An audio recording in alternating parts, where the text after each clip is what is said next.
حضرت داؤد علیہ السلام اور حضرت سلیمان علیہ السلام کے پاس میں ملک کا بہت بڑا نقشہ تھا، اور اللہ نے ملک کے اس نقشے میں ان کو کامیاب کر دیا۔ اور فرعون اور نمرود کے پاس میں بھی ملک کا بہت بڑا نقشہ تھا،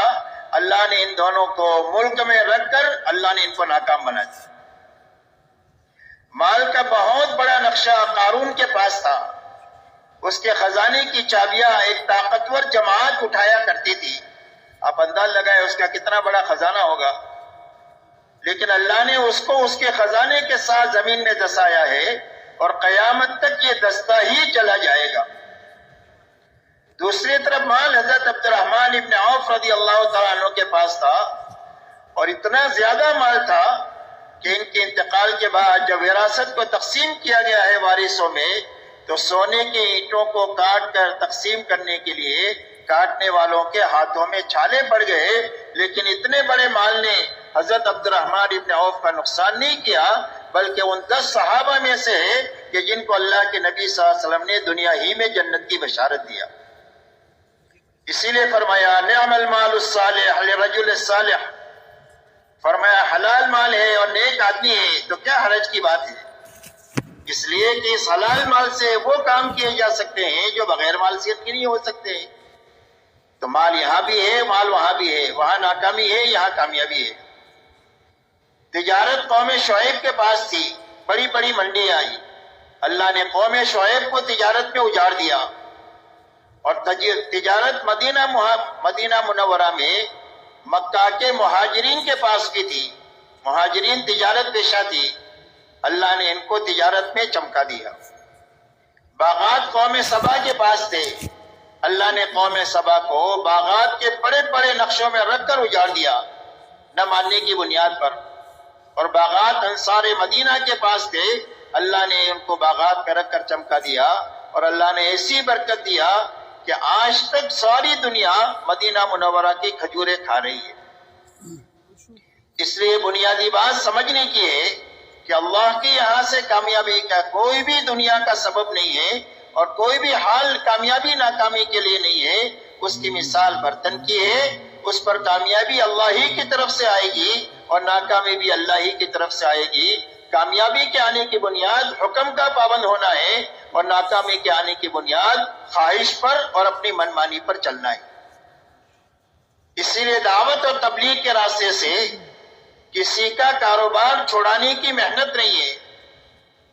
اور نہ کسی کو ایک حال سے دوسرے حال میں لے جانے کی محنت ہے، بلکہ یہ محنت اس بات کی ہے کہ ہر مسلمان اس محنت کے ذریعے سے اپنے اندر اتنی طاقت پیدا کر لے کہ جس سبب میں بھی ہے اور جس حال میں بھی ہے، اس سبب اور حال میں اللہ کے فرائض پر کھڑا ہونے کی طاقت پیدا ہو جائے، حرام سے بچنے کی طاقت پیدا ہو جائے، اور اللہ کے دین کی محنت کے تقاضے جس لائن کے جس وقت بھی آئے ان تقاضوں پر پورا کرنے کے لیے کھڑا ہونے کی طاقت پیدا ہو۔ اس طاقت کے پیدا کرنے کے لیے دعوت اور تبلیغ کی محنت ہے، اس لیے کہ جس کام میں بھی آدمی اللہ کے فرائض کی ادائیگی کے ساتھ اور حرام سے بچتے ہوئے اور اللہ کے دین کی محنت کے تقاضوں کو پورا کرتے ہوئے چلے گا، اللہ تعالیٰ اس کے دین پر تو دیں گے ہی دیں گے، لیکن اس کے دنیا کے کام پر بھی اللہ اس کے بڑے بڑے انعامات دیں گے۔ اسی لیے آتا ہے حدیث پاک میں کہ ایک سچا اور امانت دار تاجر کل قیامت کے دن نبیوں کے ساتھ، صدیقین کے ساتھ اور شہداء کے ساتھ اٹھایا جائے گا۔ اس کی تجارت کی وجہ سے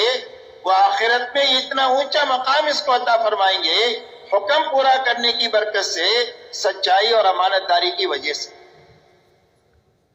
ایک کسان کھیتی کرتا ہے، جب تک کھیتی ہری بھری رہتی ہے وہ تسبیح کرتی رہتی ہے اور اس کا ثواب کسان کو ملتا ہے۔ اگر اس کھیت میں سے جانور دانا چگ جائے یا چور چوری کر جائے، فرمایا اس کے اوپر اس کو صدقے کا ثواب ملے گا۔ ایک غریب آدمی ہے، مزدور آدمی ہے، روز کماتا ہے، روز کھاتا ہے، لیکن حکم کی پابندی کے ساتھ کماتا ہے اور حکم کی پابندی کے ساتھ جیتا ہے، تو فرمایا شام کو تھک ہار کر کے اپنے مقدر کی روزی لے کر گھر پر واپس آئے گا اور اللہ کے خزانے سے مغفرت اور بخشش بھی لے کر آئے گا، اللہ اس کے سارے گناہوں کو بھی معاف فرما دے۔ ایک حاکم حکومت کرتا ہے لیکن انصاف کے ساتھ کرتا ہے، اللہ کی مخلوق کے اوپر بھلائی، ہمدردی، خیرخواہی کے ساتھ حکومت کرتا ہے، تو فرمایا قیامت کے دن جو 7 آدمیوں کو اللہ تعالیٰ عرش میں جگہ دیں گے، اس کے اندر میں وہ حاکم ہوگا کہ جو حکومت انصاف کے ساتھ اور انسانیت کے ساتھ ہمدردی کے ساتھ کرے گی۔ اس لیے میرے دوستو یہ محنت اس بات کی ہے کہ ہر فرد امت میں پورے دین پر چلنے کی طاقت پیدا ہو۔